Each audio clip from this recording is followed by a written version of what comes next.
ఇప్పుడు మా అన్నయ్య గారి సపోర్ట్ తీసుకోలేదు. నేను ఇప్పుడు ఏ సినిమా వచ్చిందో అదే సినిమా చేశాను. అలాగే తేజ్ కానీ వైష్ణవ్ కానీ ఎవరైనా సరే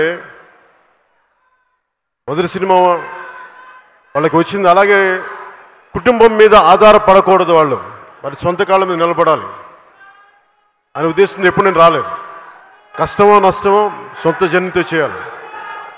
కానీ ఈరోజు ఎందుకు వచ్చానంటే, ఈరోజు ప్రత్యేకించి ఎందుకు వచ్చానంటే, నిర్మాతలు ఇంత ఖర్చు పెట్టి సినిమా తీసి రిలీజ్ టైంలో అందరూ ఆనందంగా ఉండాల్సిన రిలీజ్ టైంలో Tej accident, motor bike accident బారిన పడటం నిజంగా చాలా బాధాకరమైన విషయం. సో నిర్మాతలకి ఆ చిత్ర హీరో లేని లోటు ఏదో విధంగా మన వంతు కృషి చేయాలి అని చెప్పేసి నేను ఇక్కడికి వచ్చి మీ అందరి ఆశీస్సులు ఉండాలి.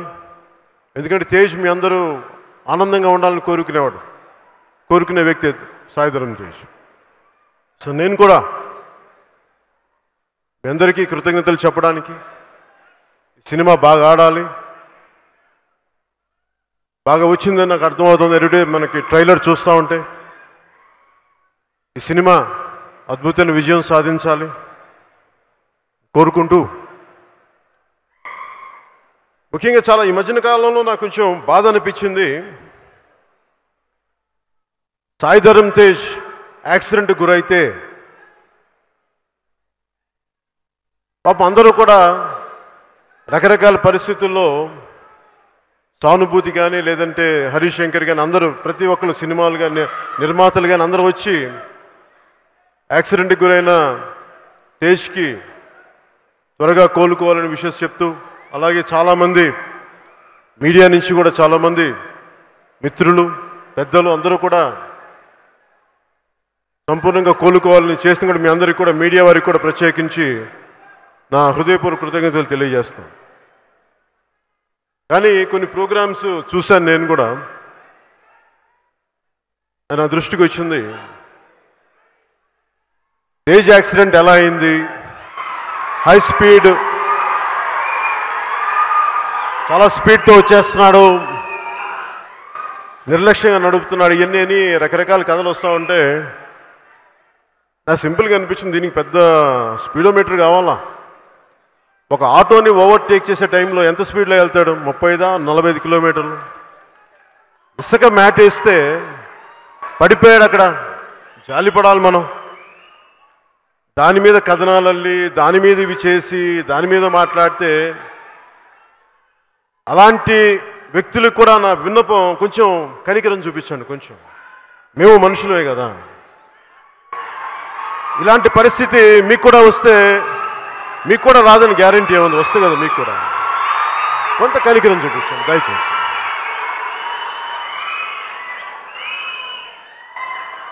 నిజానికి నిజంగా సినిమా ఇండస్ట్రీ అంటే, ముందుగా నేను సినిమా హీరో, అలాగే ఈ సందర్భంగా రిపబ్లిక్ అనే సినిమా దేవకట్ట గారు తీసి గతంలో నేను ప్రస్థానం సినిమా చూశాను, చాలా చక్కటి సినిమా. అలాగే ఆయన ఆటో నగర్ సూర్య చేస్తున్నప్పుడు కానీ నిర్మాతలు చెప్తా ఉండేవాళ్ళు నాకు, ఆయన సంబంధించిన కలిసి నిర్మాతలు చాలా మంచి దర్శకులని. ఈ రిపబ్లిక్ సినిమా కూడా చాలా సామాజిక స్పృహతో తీసిన సినిమా. ఇలాంటి సినిమా రిపబ్లిక్ అని, భారత రాజ్యాంగం ఏం చెప్పింది, మనకి ప్రాథమిక హక్కులేంటి, ప్రాథమిక హక్కులు అంటే మనకి అర్థం కాని భాష ఏం కాదు. ఒక మనిషిగా పుట్టాక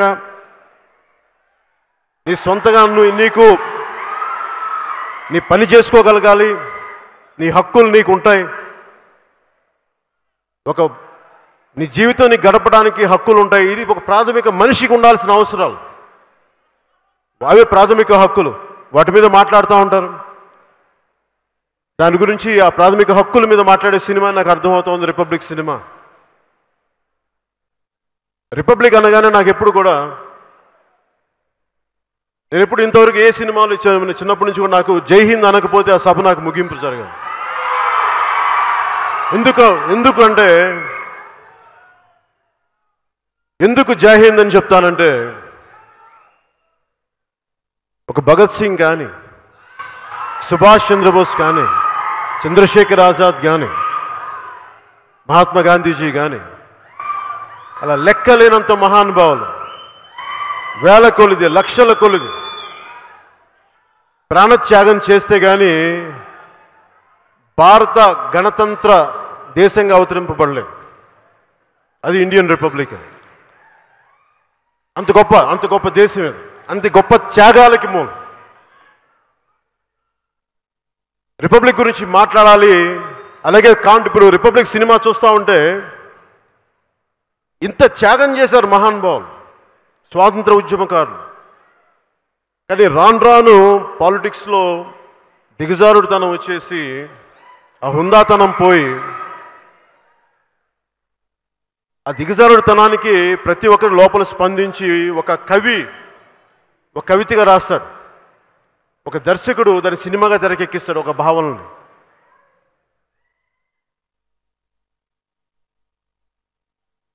శేషేంద్ర శర్మ గారు చెప్పినట్టుగా నీ స్వేచ్ఛ కోసం ఎంత రక్తం పారిందో తెలుసుకో.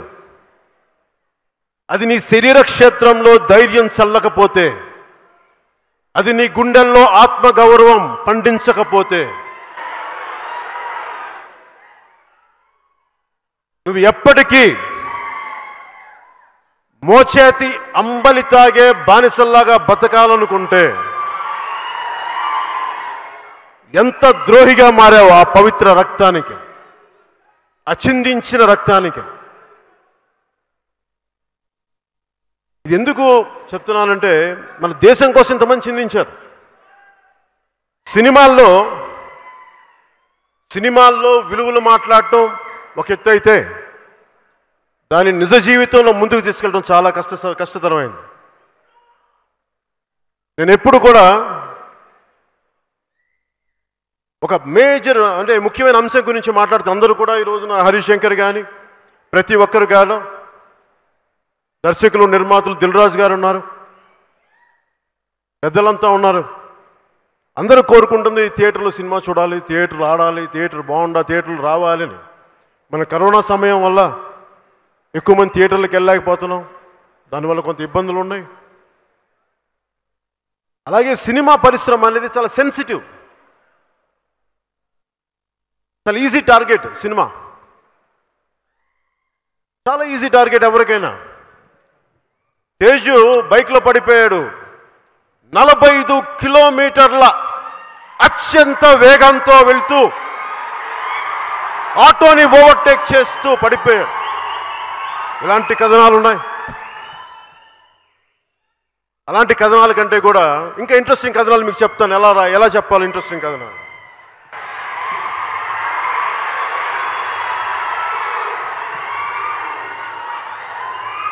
వైఎస్ వివేకానంద రెడ్డి గారు ఎందుకు హత్యకు గురయ్యారు దాని మీద మాట్లాడారు.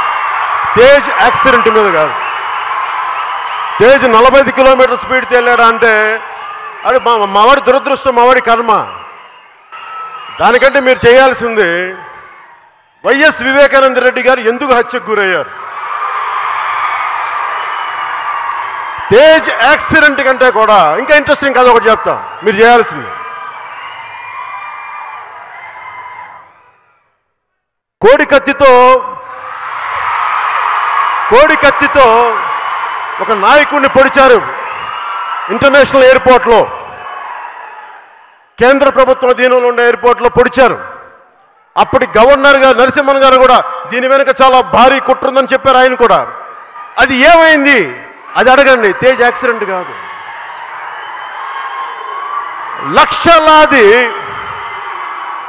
లక్షలాది ఎకరాలు గిరిజనులు పోడు భూముల్లో వ్యవసాయం చేసుకుంటా ఉంటే అది వారికి దక్కట్లేదు. అది ఎందుకు దక్కట్లేదు దాని మీద మాట్లాడండి. తేజ్ యాక్సిడెంట్ మీద కాదు మీరు మాట్లాడాల్సింది, వాటి మీద మాట్లాడండి.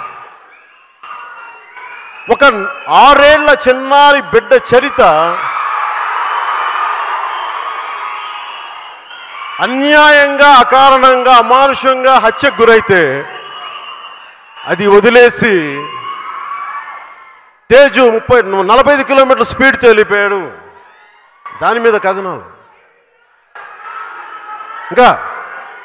అలాగే ఇంకా స్పైసీగా ఉండాలి మీకు అంటే, ఇంకా స్పైసీగా ఉండాలి అంటే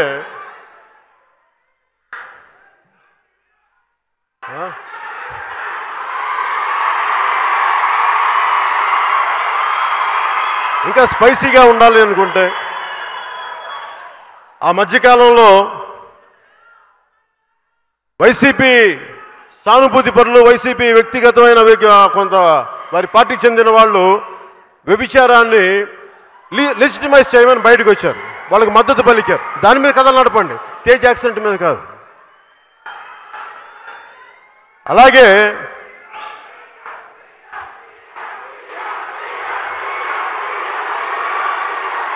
ఒక మాట చెప్తా, ఒక నిమిషం. ఇందాక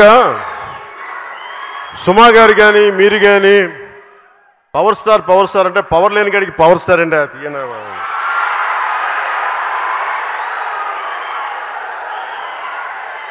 నేను సీఎం ఇవన్నీ నేను వీటి కోసం రాలా. రీజన్ చెప్తాను. ఈ భారతదేశపు రిపబ్లిక్ ఏ విలువలతో అయితే రాజ్యాంగం చేయబడిందో, ఏ మహానుభావులైతే కాన్స్టిట్యూషన్ హాల్లో కూర్చొని దీనికోసం పోరాటం చేశారో, వాళ్ళ ఆశయాల కోసం నా వంతు కృషిగా నేను పనిచేస్తున్నాను. అది ముఖ్యమంత్రి ఇస్తుందా ఇవ్వదా నాకు అనవసరం, కానీ పోరాటం చేస్తామా లేదా అన్నదే ముఖ్యం.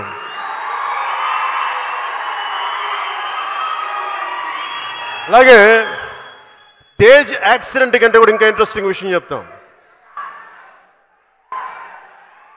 టీడీపీ ఉన్నప్పుడు కాపు రిజర్వేషన్ గురించి మాట్లాడి, వైసీపీకి వచ్చే కాపు రిజర్వేషన్ ఎందుకు మాట్లాడేస్తే దాని మీద కథనాలు చేయండి. రాయలసీమలో బలిజలు ఎందుకు నలిగిపోతున్నారు దాని మీద కథనాలు నడపండి. బోయ కులస్తులు ఎందుకు రాజకీయ ప్రాతినిధ్యం రావట్లేదు అది నడపండి. తేజ్ యాక్సిడెంట్ కాదు, తేజ్ మోటార్ బైక్ యాక్సిడెంట్ కాదు.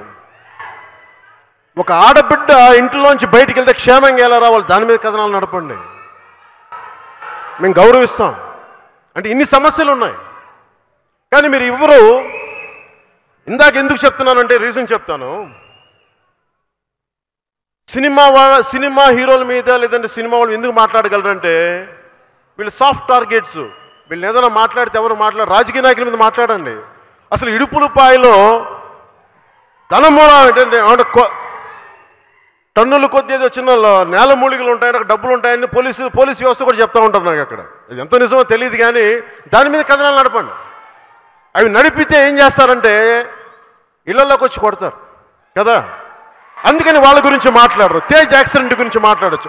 తేజ్ అమాయకుడు కదా, కళ్ళు తెరవకుండా ఇంకా కోమాల పడున్నాడు కదా అక్కడ హాస్పిటల్లో. ఈ రోజు వరకు కళ్ళు తెరిచాడో లేదో నేను చూడలేదు. వాళ్ళ కళ్ళు మూసిపడున్నాడు తేజ్ అక్కడ. దాని మీద కథనాలు కాదు కావాల్సింది. పొలిటికల్ క్రైమ్ గురించి మాట్లాడండి, సినిమా వాళ్ళ గురించి కాదు మీరు మాట్లాడాల్సింది. పొలిటికల్ క్రైమ్ గురించి మాట్లాడండి. సమాజానికి అది కదా పనికొచ్చేది. అలాగే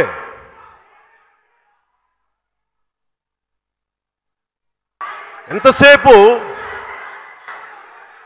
ఈ మధ్యన అందరూ కోరుకుంటున్నారు కదా సినిమాల్లో, ఒక్క నిమిషం, సినిమాల్లో థియేటర్లకు వెళ్ళాలని కోరుకుంటున్నాం కదా. సినిమా థియేటర్ లేని కాడికి సినిమా థియేటర్లు ఏమి వెళ్తాం? తెలంగాణలో థియేటర్లు ఉన్నాయి, ఆంధ్రాలో థియేటర్లు లేవే. ఆంధ్రాలో థియేటర్లు ఎక్కడున్నాయి? ఈ వైసీపీ నాయకులు ఏమనుకుంటారంటే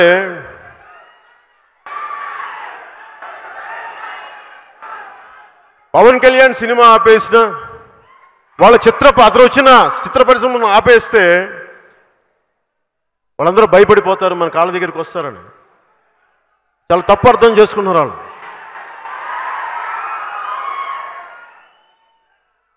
ఎందుకంటే మీ అందరికీ దృష్టికి తీసుకొస్తా ఉన్నా, నాకు చాలా బాధ వేస్తుంది. చిత్ర పరిశ్రమ గురించి ప్రతి ఒక్కళ్ళు మాట్లాడుతూ ఉంటాయి. దర్శకులు, నిర్మాతలు, హీరోయిన్లు ఇన్ని కోట్లు తీసుకున్నారంటే అరే సన్నాసులారా, దద్దమ్మలారా, ఒక హీరో కానీ, హీరోయిన్ కానీ, దర్శకులు కానీ మీకు లెక్క చెప్తా.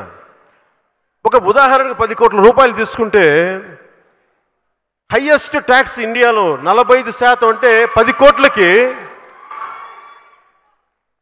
సపోజ్ 10 కోట్లు ఎవరిని పంపించామనుకుందాం ఒక హీరోకి, ఒకసారి ఇవ్వరనుకోండి, 10 కోట్లు పంపించారనుకుందాం ఉదాహరణకి, పంపిస్తే దాంట్లో ₹1 కోటి తీసేస్తారు, 10% సోర్స్లోనే కట్ చేస్తారు ట్యాక్స్, అంటే 9 కోట్లు. ట్యాక్సెస్ పోగా వాళ్ళ చేతికి వచ్చి ఎంత వస్తుంది? 4.5 తీస్తే 6.5 మిగులుతుంది, అంటే 6.5 కోట్లు. దీంట్లో వాళ్ళు మొత్తం వ్యవస్థను నడుపుకోవాలి. అది వాళ్ళు ఎవడ దోచింది కాదు, అది వాళ్ళ కష్టం మీద వచ్చింది. వాళ్ళకి ఎవడు దోచింది కాదు.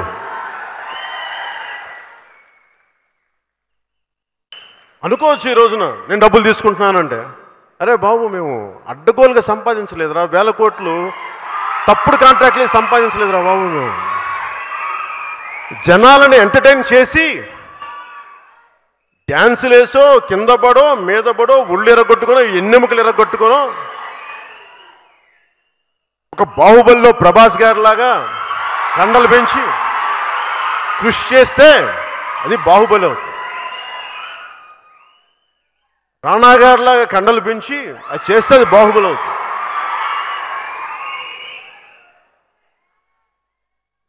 జూనియర్ ఎన్టీఆర్ గారిలాగా అద్భుతమైన డాన్సులు చేస్తే అప్పుడు డబ్బులు ఇస్తారు. ఒక్కరోజులో ఇవ్వాల ఎవరికి. రామ్ చరణ్ లాంటి హీరో అద్భుతమైన స్వారీలు చేసి అప్పుడు ఇస్తారు డబ్బులు. ఒక ఆడబిడ్డ హీరోయిన్గా రావాలి అంటే ఎక్కడి నుంచో, వేరే దేశాల నుంచో, ఎక్కడి నుంచో పాపం పక్క రాష్ట్రాల నుంచి వచ్చి అందరూ చూస్తుండగా డ్యాన్సులు చేసి ఇబ్బంది పడి ఆ బిడ్డకి డబ్బులు ఇస్తే అది దాన్ని తప్పంటారేంటి? ఇది మీరు ఎవరిని తప్పనాలంటే ట్యాక్స్. ఇప్పుడు జల్సాలో డైలాగ్ ఉంటుంది, హీరో ఏమంటాడంటే విలన్ తోటి, అరే మీరు మాలాగా ఉద్యోగాలు చెయ్యు, మాలాగా కష్టపడం, మాలాగా ట్యాక్సులు కట్టం, మాలాగా సిన్సియర్గా ఉండవు, ట్యాక్సులు కట్టవు, పోనీ మాలాగా తల ఉంచుకొని వెళ్ళవు, మీరు ఇన్ని చేసినా మా మీద జులుం చేస్తావు, నువ్వు వెళ్ళు రౌడిజం చేసుకో, గుండాయిజం చేసుకో, మేము తల ఉంచుకొని వెళ్ళిపోతాం, కానీ మమ్మల్ని బతకనివ్వరా బాబు మమ్మల్ని. అలా కాకుండా ప్రతిసారి కెలిగితే ఏమవుద్దంటే కుర్రోళ్ళు కామెడీగా చంపేస్తాను ఉంటుంది డైలాగ్. కుర్రోళ్ళు చాలా అని ఎందుకు చెప్తున్నానంటే ప్రతి ఒక్కరికి ఎవరికైనా సరే దేన్నైనా తెగేదాకా లాక్కండి అమ్మా దేన్ని. సినిమా ఇండస్ట్రీ కూడా, నేను సినిమా ఇండస్ట్రీ బాగు కోరి క్షేమం కోరేవాడికి చెప్తున్నా, నిర్మాతలు నష్టపోతే డబ్బులు వదిలేసుకున్నవాడిని. అలాగే ఎక్కడో మారుమూల నన్ను ఎవరు గుర్తించట్లేదు నా కళని అని ఒక కిన్నెర మొగలయ్యని గుర్తిస్తే మేము డబ్బులు ఇచ్చాం. అది మా సంస్కారం, మేము చేస్తాం. అవి కూడా చూడండి. ఎవరైనా సరే మీరు దృష్టి పెట్టాల్సింది అక్రమ ఆర్జిత రాజకీయ నాయకుల మీద పెట్టండి, సినిమా వాళ్ళ మీద కాదు. వారి మీద మాట్లాడండి మీరు. అలాగే మీరు బలంగా మాట్లాడాల్సింది థియేటర్స్ ఉన్నాయి, సినిమా థియేటర్లు ఉన్నాయి, దిల్ రాజు గారికి థియేటర్లు ఉన్నాయి, వాళ్ళకి థియేటర్లు, వీళ్ళకి థియేటర్లు ఉన్నాయి, సరే ఉంటాయి. మీరు ఒక్కసారి ఎలక్షన్లకు వచ్చే 30 సంవత్సరాలు ఉండాలనుకుంటున్నారే, మీకు ఉండగా కోరికలేదు, మామూలుగా వ్యాపారం చేసుకునే వాళ్ళకు ఉండదా? అందులో తప్పే ఉంది. థియేటర్లు కాదే, ఒక పూర్ణ ఒక హోటల్ పెడితేనే ఇంకో బ్రాంచ్ పెట్టాలనుకుంటారు, తప్పే ఉంది అంటున్నాను. అది ఒక తోపుడు బండికి 2 తోపుడు బండ్లు పెట్టాలనుకుంటారు. లేదు, దిల్ రాజు గారికి మీకు నచ్చలా, పోటీగా ఇంకో 10 మందికి అవకాశం ఇవ్వండి, 10 మంది వెనకబడిన తరగతిలో థియేటర్లు మీకు స్థలాలు ఇవ్వండి. ఆర్థికంగా బలంగా లేని వాళ్ళకి థియేటర్లు కట్టే ఇవ్వండి, వీళ్ళతో పోటీ పడతారు. అవి మానేసి మీకు డబ్బులు వద్దు మాకు డబ్బులు వద్దు అంట. అరే జోగి జోగి రాసుకుంటే ఏం వస్తారా, బూడిద రాలుతురా ఎదవల్ల. వెల్త్ క్రియేషన్ లేకపోతే ఎక్కడి నుంచి డబ్బులు వస్తారా? అక్కడ వెల్త్ క్రియేషన్ జరగకపోతే వెల్త్ క్రియేషన్ తప్పారా అని అడగాలని ఉంటుంది. ఎవరిని అడగాలో తెలియదు.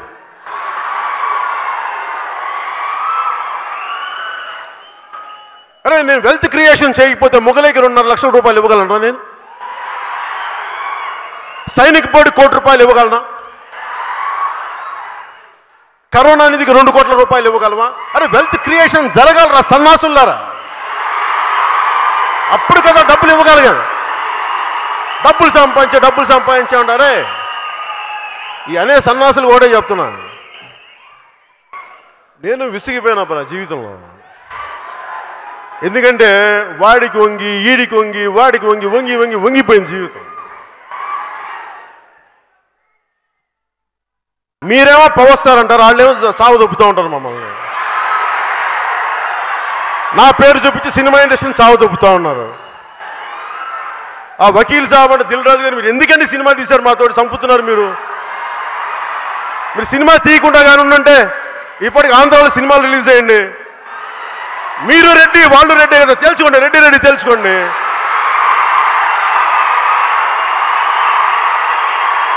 మీరు నమ్మట్లా? మీరు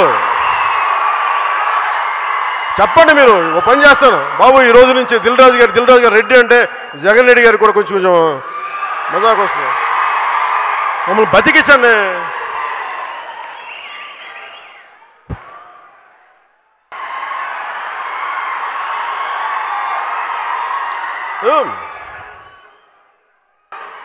ఒకసారి ఫ్రాన్స్లో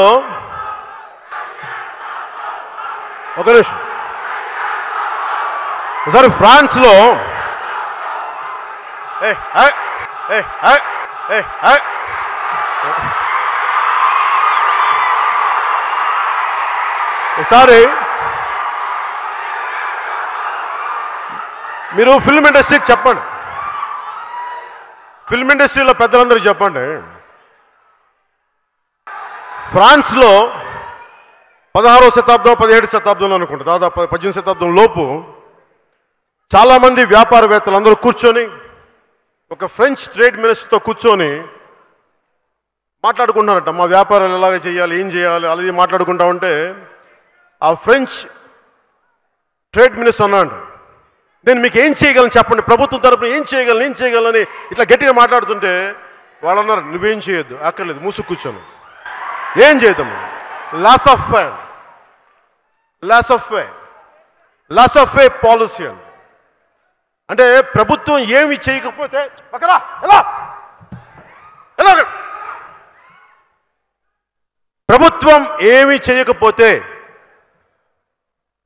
ప్రభుత్వం ఏమి చేయకపోతే మా పనులు మేము చేసుకుంటామని.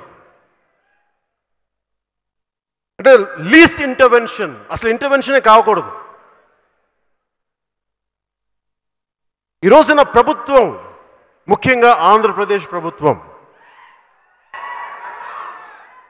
అంటే వాళ్ళ గురించి అంటే దేవకట్ట గారి గురించి ధైర్యానికి మీకు జోహార్లు అర్పిస్తున్నాను. దేవకట్ట గారు ఎందుకంటే ఒక బలమైన అభిప్రాయం చెప్పారు ఆయన.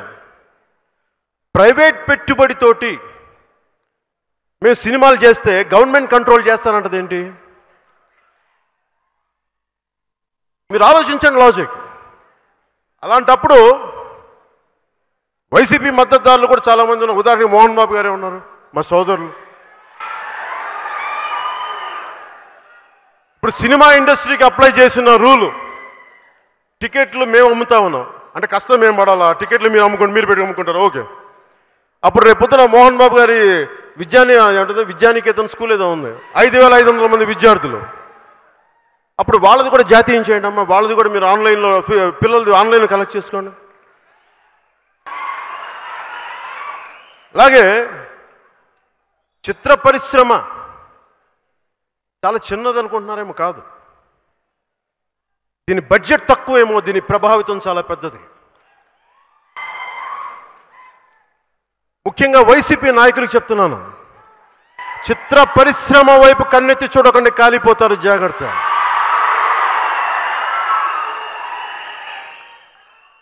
మీరు 1,00,000 కోట్లు సంపాదించచ్చా? మేము అడుక్కు తినాలి ఇక్కడ. సినిమాలు రిలీజ్ అవ్వకూడదా? మీరేం చేస్తారా? మీరు మీకు చెప్తున్నాను, ఎందుకు ఇంత ధైర్యంగా మాట్లాడగలను చెప్తున్నా. రాజ్యాంగ స్ఫూర్తిని గుండెల్లో నింపుకున్నవాడు. 23 ఏళ్ల వయసులో భగత్ సింగ్ చచ్చిపోతే ఎందుకు చచ్చిపోయాడు ఈ అబ్బాయి, ఎందుకు చచ్చిపోయాడు అనుకునేవాడు. అంటే ఏం కోపం వచ్చి ఉంటుంది ఇతనికి చచ్చిపోవడానికి. మహాత్మా గాంధీ వచ్చి నువ్వు బతుకోవాలి, బయటికి రా అంటే కూడా వద్దు నేను చచ్చిపోతాను. ఎందుకనంటే ఎడ్మండ్ బర్గ్ వాక్యం ఒకటి గుర్తు వచ్చింది. ఐరిష్ ఫిలాసఫర్ అనుకుంటారు, పొలిటికల్ స్టేట్స్మెన్. అంటే ఏదైనా ఒక చెడు జరుగుతున్నప్పుడు మనం మంచి వాళ్ళు మామూలు చూస్తే చాలంట, చెడు పేటరేగిపోతూ ఉంటుందంట.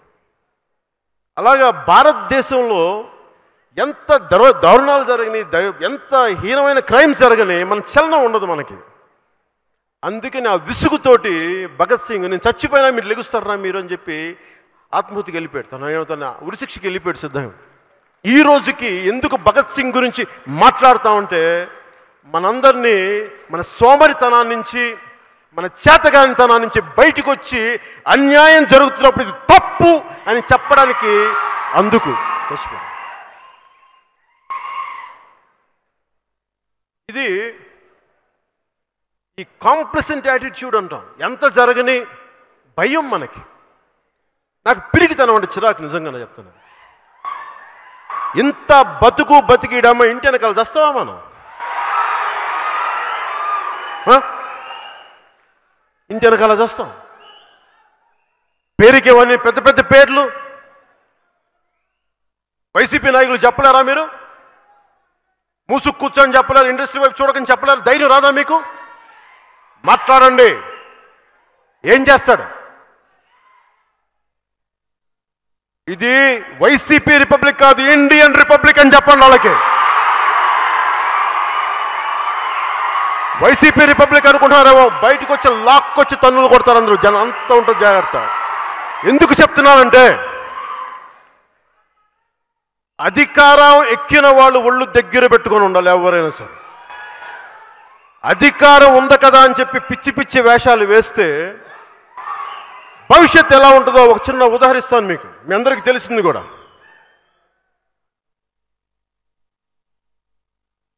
Gaddafi, Libya. గడాఫీ, నేను నెల్లూరు చదువుకున్నప్పుడు మా చుట్టుపక్కల వాళ్ళు లిబియాకి వెళ్ళేవాళ్ళు ఉద్యోగాల కోసం, డాక్టర్లు చదివి. చాలా అద్భుతమైన జీవితం మాకని. అలాంటి గడాఫీ తన అధికారం కోసం చాలామందిని చంపి అటు ఇటు చేసి వస్తే ఒక 20 సంవత్సరాల తర్వాత, 25 సంవత్సరాల తర్వాత ఆ చేసిన తప్పులన్నీ వెంటపడి నడి రోడ్డులో మారుమూల చిన్న కుర్రోళ్ళు కొట్టి చంపేశారు గడాఫీని. ఇది మనందరూ ఆలోచించాలి. ఎందుకు చెప్తున్నానంటే అధికారం ఉంది కదా అని చెప్పి దాన్ని ఎడాపెడా విచక్షణారహితంగా మడుగు వాడేస్తే అది ఎటు దారి తీస్తో తెలియదు. అది ఎవరికైనా, అది అందరికీ కూడా. ప్రతి ఒక్కరు ఒళ్ళు దగ్గర పెట్టుకొని ఉండాలి. చాలా కాలం క్రితం నాకు రాజకీయాలు నిజంగా ఇంట్రెస్ట్ లేదు. రాజకీయాలు నాకు నిజంగా ఇంట్రెస్ట్ లేదు. సినిమాలోకి రావాలని లేదు. యాక్టర్ అవ్వాలని కూడా అనుకోలే. మహా అయితే ఒక పుస్తకాల షాపో, లేదంటే ఒక మొక్కలు అమ్మే షాపు, లేదంటే చిరంజీవి గారికి బాడీ గార్డు, ఇంతకు మించి పెద్ద నాకు బదులు. అలాంటిది మన కర్మ సరిగ్గా లేక యాక్టర్ను పాలిటిక్స్లోకి వచ్చింది. కానీ నేను నా దేశం కోసం పనిచేయాలనుకున్నా. నా దేశం కోసం పనిచేయాలన్న తలంపు నన్ను ఒక నటుని చేసింది. దాన్ని ఇలా తీసుకుంటే నేను దానికి లొంగిపోయి పనిచేస్తున్నాను. నాకు ఇష్టంతో పనిచేయాలి, బాధ్యతతో పనిచేస్తున్నాను. అలాంటిది నేను ఎందుకు చెప్తున్నాను ఇదంతా? తేజ్ గురించో వీటికి సినిమా పరిశ్రమ గురించి చెప్తున్నాను, మా కష్టాలు చెప్తున్నాను. చాలామంది సినిమా ఇండస్ట్రీ ఏముంది, మీరు డ్యాన్సులు చేసేవాళ్ళు, తైతక్కలు ఆడేవాళ్ళు అంటే, సినిమా ఇండస్ట్రీ కష్టం తెలుసా మీకు? ఈ ప్రశ్న మీకు చెప్పట్లేదు, ఇలాంటి చచ్చు ప్రశ్నలు వేసే సన్నాసులకి చెప్తున్నాను ఈ మాట. ఒక Trivikram Srinivas MSc nuclear physics చదువుకొని యూనివర్సిటీ ఫస్ట్ వచ్చి సినిమాలోకి వచ్చాడు. అలాగే సినిమా ఇండస్ట్రీకి కులాలు మతాలు ఉండవు. ఇక్కడున్న హరీష్ శంకర్ కరీంనగర్ వాస్తవ్యుడు, బిహెచ్ఎల్లో పెరిగిన కుర్రాడు. నా వకీల్ సాబ్ తీసిన వేణు శ్రీరామ్ ఒక ఎంబీసీకి చెందిన, వాళ్ళ నాన్నగారు ఒక టైలరింగ్ వృత్తి చేసే అలాంటి ఎంబీసీలకు చెందిన కుర్రాడు, ఉస్మానియా విద్యార్థి, వరంగల్ అనుకుంటా. ఇట్లా ఒక్కళ్ళు కాదు, ఇద్దరు కాదు. నాతో చేయబోతే సురేందర్ రెడ్డి ఈస్ ఫ్రమ్ వరంగల్, చదువుకున్నవాళ్ళు. దేవకట్ట గారు రిపబ్లికన్ సినిమా రాయాలంటే ఎంత జ్ఞానం లేకపోతే సినిమాలు తీయలేరు. ఒక సినిమా తీయడం అంటే ఎంత కష్టమో, సక్సెస్ఫుల్గా ఉండడం ఒక దిల్ రాజు గారిని అడగండి.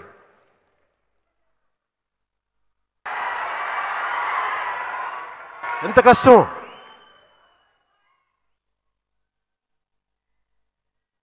అలాగే చిత్ర పరిశ్రమ అంతా రకరకాల ప్రాంతాల నుంచి వచ్చిన వాళ్ళు, ఒక భారతదేశం అంతా ఇమిడి ఉంటుంది ఒక చిత్ర పరిశ్రమలో. ఇక్కడ ప్రాంతీయతత్వానికి కులతత్వానికి స్థానం లేదు. ఇక్కడ రకరకాల పార్టీల సానుభూతి పనులు ఉండొచ్చు, అది వేరే విషయం, అది బయట విషయం. చిత్ర పరిశ్రమకు వచ్చేటప్పటికి ఏదైతే మీకు అన్నం పెడుతుందో దానికి ఫస్ట్ గౌరవం ఇవ్వండి. ఎవరైనా సరే పార్టీలో మీకు మీ కృతజ్ఞతల తర్వాత బయటికి వెళ్ళి చేసుకోండి. మీరు ఓట్లు వేసుకుంటారా, పవన్ కళ్యాణ్ తిడతారా, బయటికి వెళ్ళి ఇబ్బంది, తిట్టారు, నాకు ఇబ్బంది లేదు. కానీ చిత్ర పరిశ్రమ జోలికి వస్తే మటుకు అందరం ఏకమవ్వాలి, చాలా అవసరం. ఒక బాహుబలి సినిమా తీస్తే నాకు అసూయ రాదు, మనోడు గెలిచాడు అనుకుంటాం. ఒక రాజమౌళి ఒక అద్భుతమైన బాహుబలి తీస్తే అది మా అందరికీ గర్వకారణం. ఒక హరీష్ శంకర్ ఒక కళగని ఒక చిన్న వయసులో కథలు రాసుకొని నలిగి కింద తిరిగి ఒక చిన్న పేద కుటుంబం నుంచి వచ్చినవాడు, నలిగి నేర్చుకొని తను ఈరోజు సక్సెస్ అయితే అది చాలా గర్వంగా ఉంటుంది. అది అందరికీ గర్వంగా ఉంటుంది. అందులో నేను హీరో కాకపోవచ్చు, ఇంకొకరు కావచ్చు, ఎవరైనా కావచ్చు. సర్వే జనో సుఖినో భవంతు, that is the spirit of our republic. అంటే చదివేది రామాయణం, కూల్చేది దేవాలయాలు అంట. వైసీపీ నాయకులు మేము భారత రాజ్యాంగాన్ని కట్టుబడి ఉంటామని చెప్పి అన్ని దానికి విరుద్ధంగా పనులు చేస్తారు, కూలి చేస్తూ ఉంటారు. ఉదాహరణకి కులతత్వం విపరీతంగా పెరిగిపోయింది. నాకు నిజంగా కులం గురించి మాట్లాడటం కానీ చాలా చిరాకు నాకు. ఎందుకంటే నేను ఏ కులంలో పుట్టాలి, ఎలా పుట్టాలి అనేది మీకు నాకు ఎవరికి, అది మనం కోరుకుంటే వచ్చింది కాదు. It's an accident, freak accident. అది ఏ కులంలో పుట్టాలి, ఎక్కడ పుట్టాలి, ఏ దేశంలో పుట్టాలి మన ఎవరికి చాయిస్ లేదు. కానీ మనం ఎలా ఉండాలి అది మన చాయిస్. కేవలం నా కులంకే పని చేయాలా, నాకే పని చేసుకోవాలా, నా కుటుంబానికేనా కాదు, అందరికీయా, అది మన చాయిస్. అది నేను ఎప్పుడు కులం చూసి స్నేహాన్ని చేయాల, కులం చూసి నేను బంధాలు పెంచుకోవాలా, వ్యక్తిత్వాన్ని చూసి బంధాలు పెంచుకున్నా. ఒక మొగిలయ్య దళిత కులాలకు చెందిన మొగిలయ్య. ప్రొఫెసర్ సుధాకర్, నేను గౌరవించే ప్రొఫెసర్ సుధాకర్ దళిత మాల కుటుంబాలకు చెందిన వ్యక్తి. ఆయన ఇష్టపడే మాస్టర్జీ మాదిగ కులాలకు చెందిన వ్యక్తి. నాతో వకీల్ సాబ్ తీసిన వాడు మా వేణు ఒక దర్జీ కులాల నుంచి వచ్చినవాడు. ఈ రోజున భీమ్లా నాయక్ తీస్తున్న సాగరు ఒక రెడ్డి కులానికి చెందిన వ్యక్తి.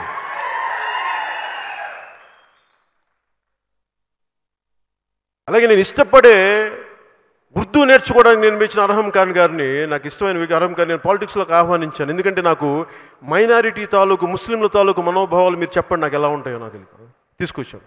అంటే ఇలా మేము ఆలోచిస్తాం తప్ప మావాడే ఉండాలి, మా కులమే ఉండాలి అని ఆలోచించే వ్యక్తిని కాదు. అందరూ బాగుండాలని కోరుకునేవాడు. కానీ దురదృష్టవశాత్తు కొంతమంది కేవలం కులాలకే పరిమితం అయిపోతే రిపబ్లిక్ స్పిరిట్ పోద్ది. ఆ కాంటెక్స్లో చెప్తాను కులాల గురించి.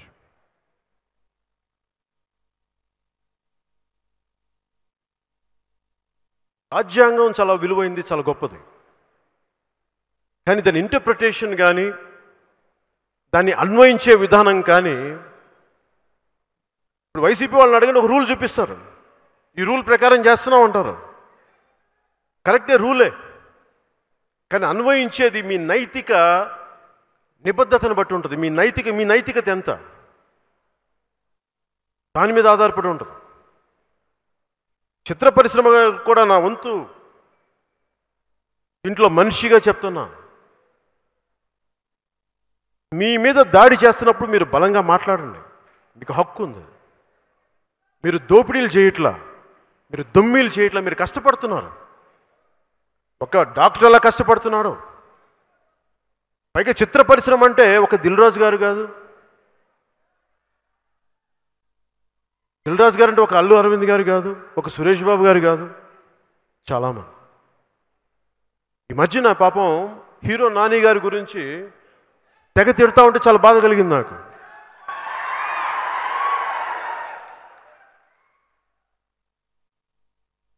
ఎందుకు బాధ కలిగిందంటే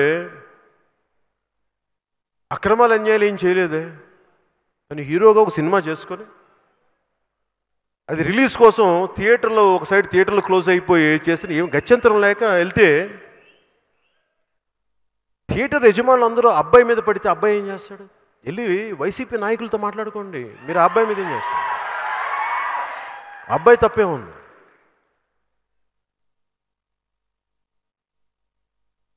అలాగా ప్రతి ఒక్కరం కూడా చిత్ర పరిశ్రమ అంటే ఇందాక చెప్పిన కనుక్కుంటే ఫిల్మ్ ఫెడరేషన్ మీరు లెక్కలు తీసుకుంటే దాదాపు 17,000 పైచిలుకు మెంబర్స్ ఉంటారు. 17,000 పైచిలుకు, 18,000 పైచిలుకు, 18,000 దాకా ఉంటారు. అదనంగా ఇంకా అటు వెళ్ళిపోయే వాళ్ళు ఇంకో 5,000 మంది ఉంటారు. దాదాపు 25,000 మంది. 25,000 అంటే వాళ్ళ కుటుంబాలతో లెక్కేసుకుంటే ఒక్క ఈ హైదరాబాద్ చుట్టూ పరిస్థితుల్లోనే 1,00,000 మంది సినిమా మీద ఆధారపడి ఉంటారు. అక్కడ సినిమాలు ఆపేస్తే, పవన్ కళ్యాణ్ మీద కోపంతో మీరు అక్కడ సినిమాలు ఆపేస్తే 1,00,000 మంది పొట్ట కొడుతున్నారు ఇక్కడ. ఒకవేళ మీకు నాతో గొడవ ఉంటే నా సినిమాలు ఆపేయండి, పర్లా, మా వాళ్ళని వదిలేండి. ఈ మధ్యన అన్నారు నాతోటి, ఎందుకంటే చిరంజీవి గారు పాపం ఆయన కొంచెం ఆయన బతిలాడుకుంటారేంటని. నేను చెప్పాను, ఆయన మంచి మనసే, ఆయన అలా బతిలాడుకుంటారు. కాబట్టి ఏం చేస్తాం, అక్కడ ఎవరో ఉన్నాను, మా ఒక మినిస్టర్ పేరు మర్చిపోయాను, ఆ సన్నాసి పేరు గుర్తురాలా నాకు. ఆ సన్నాసి అనే మాట ఏంటంటే,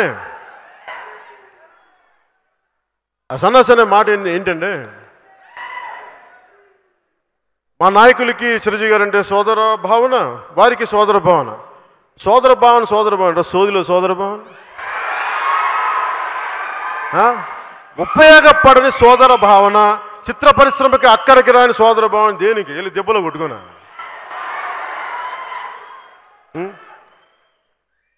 మీ అందరికి ఇబ్బంది ఉండొచ్చామని మాట్లాడటం ఇలాగా.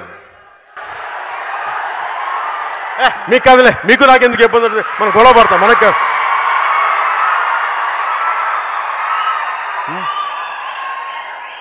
అయ్యా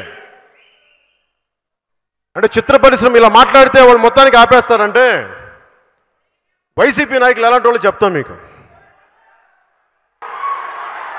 ఉపరాష్ట్రపతి వెంకయ్యనాయుడు గారినే వాళ్ళు క్షమించలేదు, అంత నీచంగా మాట్లాడారు.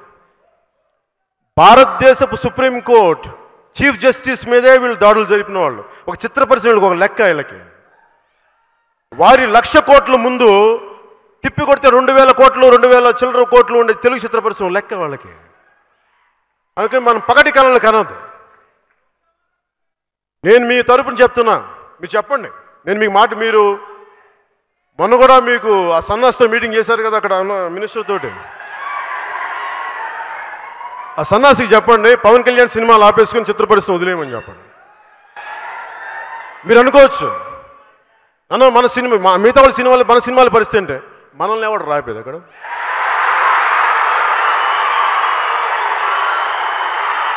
వీళ్ళు ఆపేదో చూస్తూ కూర్చుంటావా?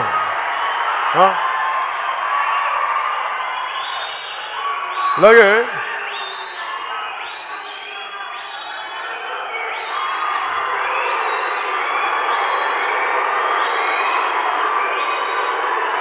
రిపబ్లిక్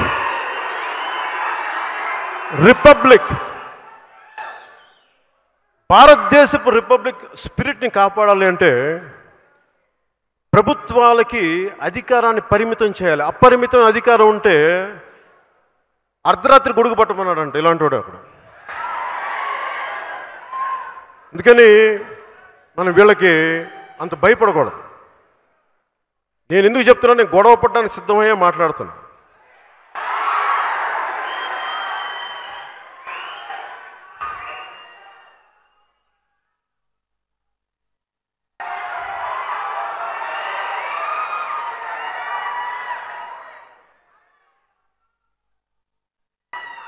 ఆంధ్రప్రదేశ్లో సింగిల్ థియేటర్స్ 1100 1500 ఒక 1000 1200 అనుకోండి, 1100 1200తో ఉన్నాయి. ఒక థియేటర్ మెయింటైన్ చేయడానికి దాని మీద ఒక 20 మంది పనిచేస్తారు. వారి కుటుంబాలు ఒక్క పవన్ కళ్యాణ్ మీద కోపంతో వాళ్ళ పట్టు కూడా కొడుతున్నారండి.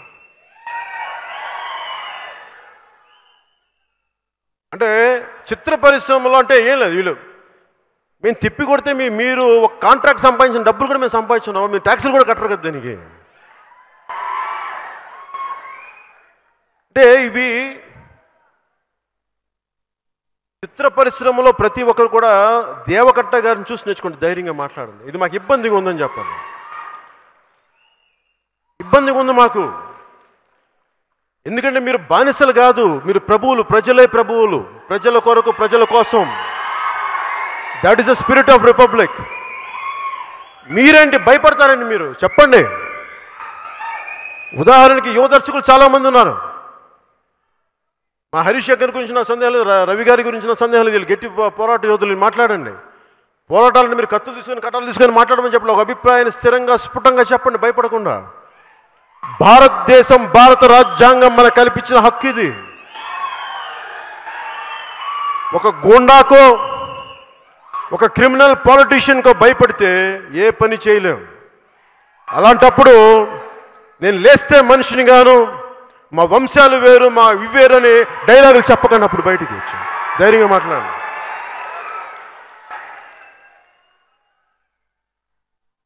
అలాగే ఈ మధ్యన పాపం ప్రకాష్ రాజ్ గారిని కూడా ఏమన్నారు, అదేంటి వేరే ఏముంటావా, అది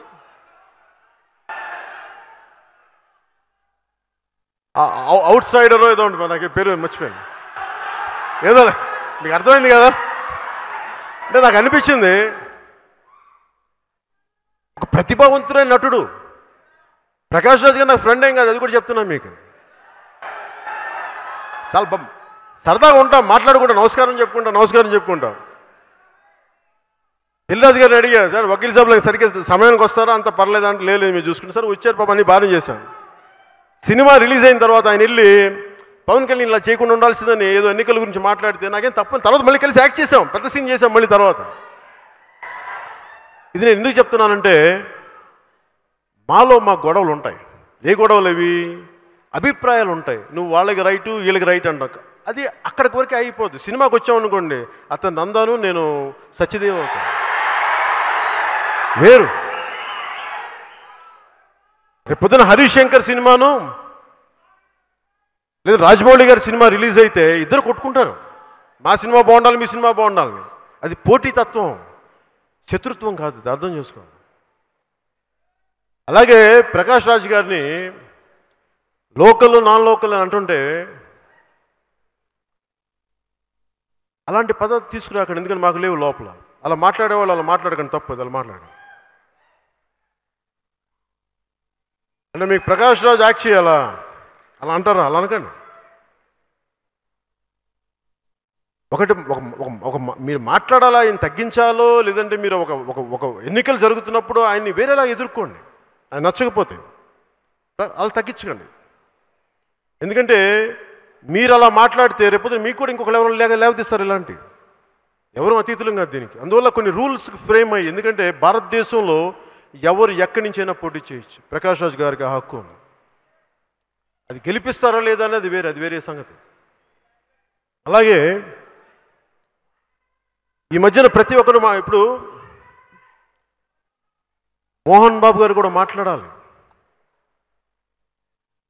వైసీపీ వాళ్ళు థియేటర్లు క్లోజ్ చేస్తున్నప్పుడు మోహన్ బాబు గారికి నేను సభాముఖంగా తెలియజేసుకుంటున్నా, మీ బంధువులు కదా,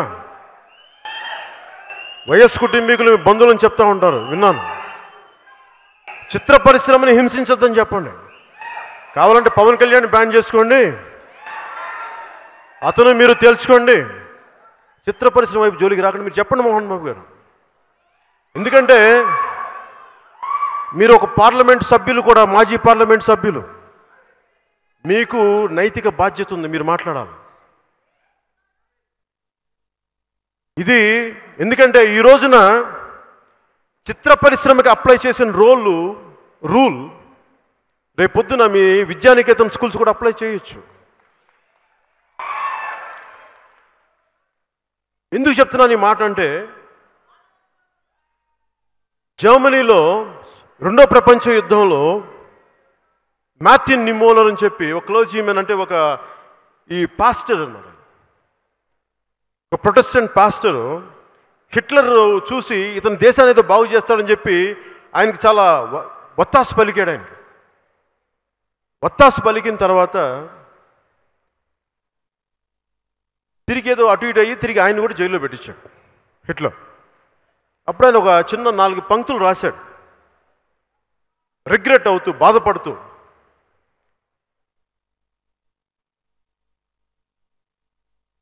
హిట్లర్ సైన్యం ఎస్ఎస్ కమ్యూనిస్టుల కోసం వస్తే నేను మాట్లాడలేదు, ఎందుకంటే నేను కమ్యూనిస్ట్ని కాదు కాబట్టి. హిట్లర్ ఎస్ఎస్ సైన్యం సోషలిస్టుల కోసం వస్తే నేను సోషలిస్ట్ కాదు కదా, నేను మాట్లాడలేదు.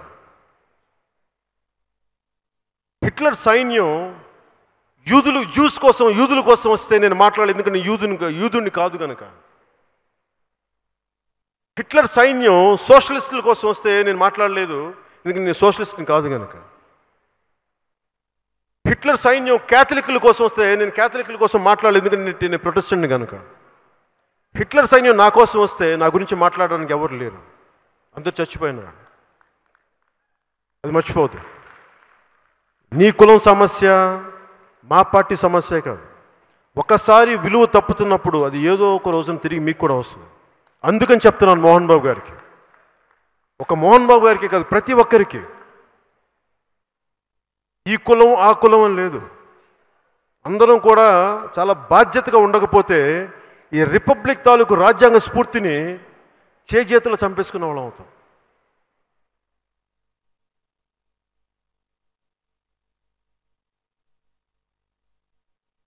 అలాగే మీకు సినిమా చిత్ర పరిశ్రమ పెద్దలు కూడా నా విన్నపం, సినిమా టికెట్లు అసలు వీళ్ళు ఎందుకు తీసుకోవాలనుకుంటున్నారు ఆంధ్రప్రదేశ్ గవర్నమెంట్ అంటే, వాళ్ళ దగ్గర డబ్బులు లేవు. ఎందుకో చెప్తాను, అదే డబ్బులు లేవు. ఎందుకు డబ్బులు లేవంటే,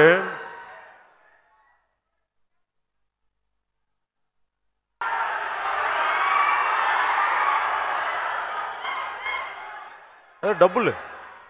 డబ్బులకి ఏంటంటే ఈ చిత్ర పరిశ్రమలో వచ్చిన సంపదని గవర్నమెంట్ ఖజానాలోకి వెళ్తే దాని మీద బ్యాంకులకి చూపించవచ్చు, మాకు ఇంత ఆదాయం ఉంది,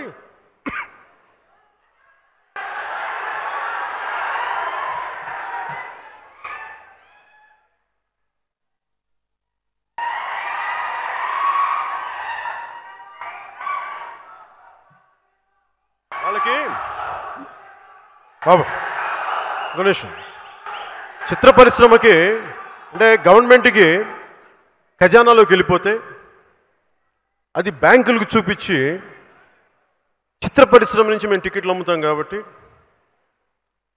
అట్లాగా మటన్ కొట్లు అమ్ముతున్నారు కాబట్టి ఎలాగ ఇసుక అమ్మేసుకుంటున్నాం, దాని మీద వచ్చే ఆదాయం బూమ్ బూమ్. ఇప్పుడు మీకు ఎవరికైనా ప్రెసిడెంట్ మెడల్ కావాలంటే గ్యాలంటరీ అవార్డు కావాలి, కానీ ఆంధ్రప్రదేశ్కి వెళ్ళి మీకు ప్రెసిడెంట్ అవార్డు కావాలంటే ఒక బ్రాందీ షాప్కి ప్రెసిడెంట్ అవార్డు ఇస్తాడు, క్వార్టర్ బాటిల్. సో వాటి మీద ఆదాయం ఉంది. ఇవన్నీ చూపించి బ్యాంకుల నుంచి లోన్లు తెచ్చుకుంటారు. దాంట్లో భాగంగానే చిత్ర పరిశ్రమ డబ్బులు కూడా లోన్లు పెట్టడానికి తీసుకోబోతున్నారు. అందుకని వారి పథకాలకి ప్రతి ఒక్కరిని బలి చేస్తే మీరు 100 మంది దగ్గర ట్యాక్సులు కలెక్ట్ చేసి 40 మందికి దారబోస్తానంటే మిగతా 60 మంది అని చేతులు కట్టుకుని కూర్చుంటారా? కుదరదు. అట్లా ఏ డబ్బులు అడుగు అక్కడ ఆర్థిక శాఖ కార్యదర్శిని అక్కడికి వెళ్ళండి మన ఖజానాలో డబ్బులు తీసుకోండి, సార్ ఈ పథకానికి డబ్బులు కావాలి మన ఖజానాలో డబ్బులు తీసుకుని, ఆ పథకానికి కావాలి మన ఖజానాలో డబ్బులు తీసుకోవాలంటే చివరికి ఆర్థిక శాఖ కార్యదర్శి విసిగిపోయి ఎలాంటి మాట్లాడంటే బ్రహ్మానందం గారి జలసాలాగా ఏముందిరా అక్కడ ఒక చినిగిపోయిన చొక్కా దానికి ఒక బొక్క దాప. ఇది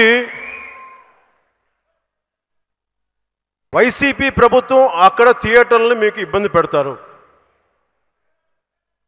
అందుకు చెప్తున్నాను, మీరు భారతదేశపు పౌరులుగా మీ హక్కు ఇది. చిరంజీవి గారు లాంటి వ్యక్తులు కూడా చెప్పండి, ప్రాధేయపడద్దని చెప్పండి. హక్కు ఇది, హక్కుతో మాట్లాడమని చెప్పండి. ప్రాధేయపడితే ఇవ్వరు, మన హక్కు ఇది. ఇది ఒకటి సొత్తు కాదు, ఈ దేశం మన హక్కు ఇది. చెప్పండి అందరికీ. కూర్చొని బావా సోదర అనుకుంటే సరిపోదు, మాట్లాడాలి. ఇండస్ట్రీ పెద్దలకు కూడా అందరూ మాట్లాడండి.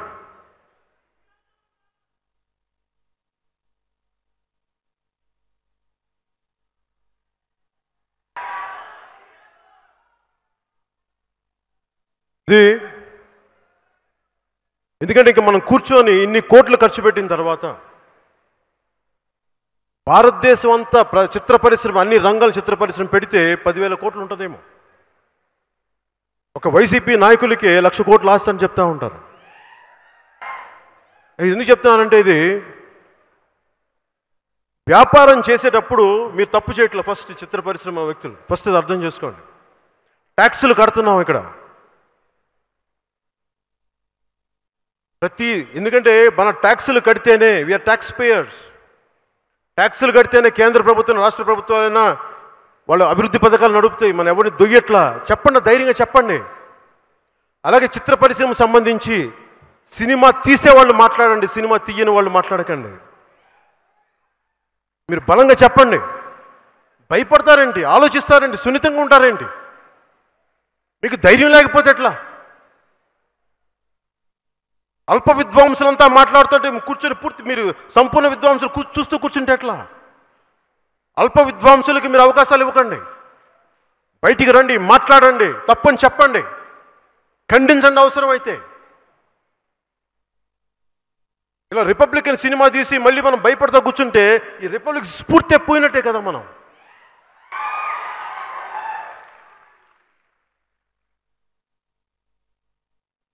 ఒకవేళ వైసీపీ వాళ్ళకి అనిపించచ్చు తెలుగు సినిమాలు తీయకపోయి మేము బ్యాన్ చేస్తామంటే అప్పుడు ఏం చేస్తారు వాళ్ళు?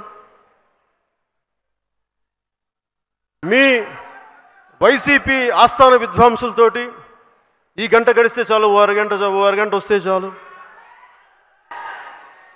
పట్టుమని 10 నిమిషాలు, చప్పున వస్తా ఇట్టే చల్లారిపోతే, ఇలాంటి టైటిల్స్ తోటి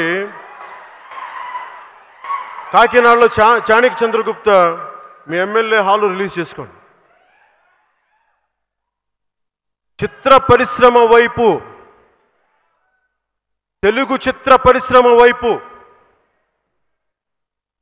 ఆంధ్రప్రదేశ్ ప్రభుత్వం మీ తీరు మారకపోతే